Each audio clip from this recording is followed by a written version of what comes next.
Hello Itins! Welcome back to my channel. Ating talakayin, magbigay ng komento, opinion sa mga sinasabi ni Ted Filon about Justin. Ito nga sabi niya, Filipino ba yan? Yan ba ay Pinoy? Yan pa lang guys, ang tanong na yan ay walang alam si Ted Filon sa P-pop artist, sa mga P-pop singers tulad ni Justin. Pero grabe no, bakit hindi kilala ni Ted Filon si Justin? Wala ba siyang anak, pamangkin na iniidolo o 18s? Iniidolo ang SB19. Ito pa, sabi ni Ted Filon, all original ba yan? Parang sinabi niya nga, piki lahat ang pagmumuka ni Justin, ang ilong, ang mata, ang kanyang muka at kasama dyan ang kanta. Kung lahat ba yan ay original o piki. O di ba talagang nakaka-insulto din. Pero talagang nakaka-insulto no dahil sinabi niyang all original ba yan? Talagang underestimated siya.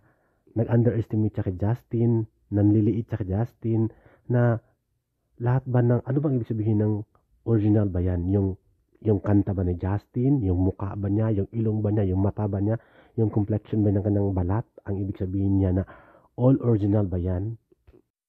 At ito naman, inspiration ang mga Koreano. Ito pa siguro ang pinaka okay na komento ni Ted Filon dahil inspiration. Sabi natin 60% or 70% it's okay, it's good. Yung komento o opinion na to ni Ted Filon. Ito naman, it's all about tangos ng ilong. Pwede rin, pero wag naman na parang nang insulto ka ng tao na hindi man lahat ng Pinoy ay hindi matangos ang ilong. May mga Pinoy din na matangos ang ilong inborn at mayroon din namang inborn na pango ang ilong ng mga Pilipino. Pero ito, talagang halatang nangiinsulto ka ng tao at si Justin yon. At obviously, si Justin talaga ay matangos ang ilong mana sa ina. I think mayroon naman siguro mga boy band o mga bandang Pinoy na hindi matangos ang ilong na normal lang na hindi naman pango pero normal lang. Kumbaga, ilong Pinoy. Pinoy na ilong. Tawag doon. At heto, alam nyo, original naman ang ating mga grupong Pinoy. Dahil hindi po sila matatawag na original kung ang mga kanta nila ay hindi mga Tagalog. Kung ang mga kanta nila ay mga English at mga Korean language, yun ang hindi original. Pero may mga kanta ang SB19 na Tagalog o Taglish. May mga alamat din na boy band, BGYO, mga Tagalog ang mga kanta nila. Which is mga original nila. O, di ba?